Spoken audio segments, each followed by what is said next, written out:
native Parker Bambinet. When the alarm clock dings, Nothing better than being out on the water. he answers by heading to the dock.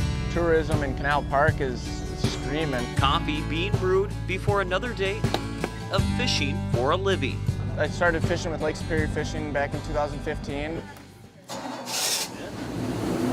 3 years later, Captain Parker is trolling toward new depths, taking guests on charter fishing trips. It was a blast, being a captain and being out every day on the water with clients. Now alongside first mate Remy, this captain calls the shots. We're going out fishing for lake trout and salmon. That his own business aboard the Elixir. Decided to go out on my own and get my own boat and go with it.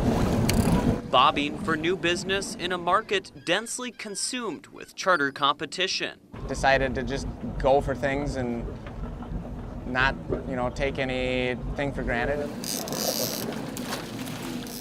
Hey, coho salmon! Captain Parker's path hasn't always been smooth.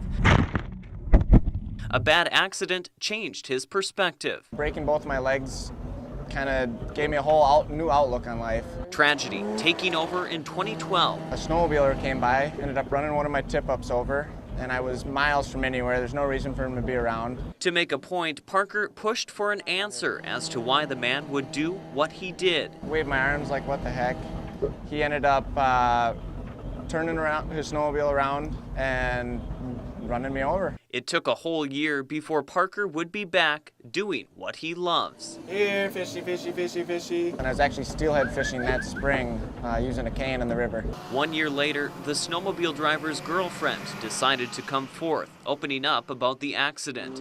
The man ended up receiving 18 months behind bars. Whoever you decide to bring. While Parker prevailed. I've been able to book a fair number of my own trips, and business has been good. Him and I have known each other since kindergarten. For Corey Sundin, friendship is easy when fish are on the hook.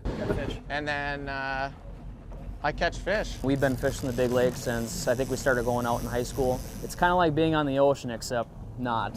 A similar situation attracting thousands to the Gitche Gumi every summer. Being out in the big lake and being able to catch a salmon is pretty cool to have right here in Duluth. Right now, Captain Parker says the coho and lake trout bite is on. Later on this summer, lake trout will be the primary catch. You get the full amenities, the bigger boat, so we can fish into a little bit rougher weather. It's definitely bringing a lot more tourism to Duluth. Thousands of dollars helping stimulate the local economy.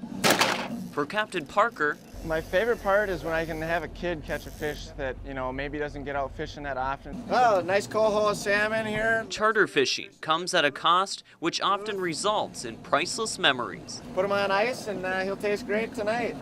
The expression on their face is so genuine. Commercial fishing is believed to have started around 1820. From then on, it grew nearly 20% each year until the 1880s. That's when some species started to decline. It kind of actually goes by word of mouth, unless you haven't been out in a while. Other than that, you got to kind of chase where the coho are in the beginning of the year. 80 feet. Talking to those who now troll the waters of Lake Superior day in and day out. Usually coho fishing is pretty good right before the smelt run. Still a lot of salmon fishing to be had right after that. Setting sail every summer along the shores of Lake Superior. And it's right in your backyard. Charter fishing continues, bringing in buckets of fresh fish and new waves of wealth for the Twin Ports. Any day out here is better than being on land, I think. In Duluth, with photojournalist Adam Jaganich, Brent Scott, KQDS Fox 21.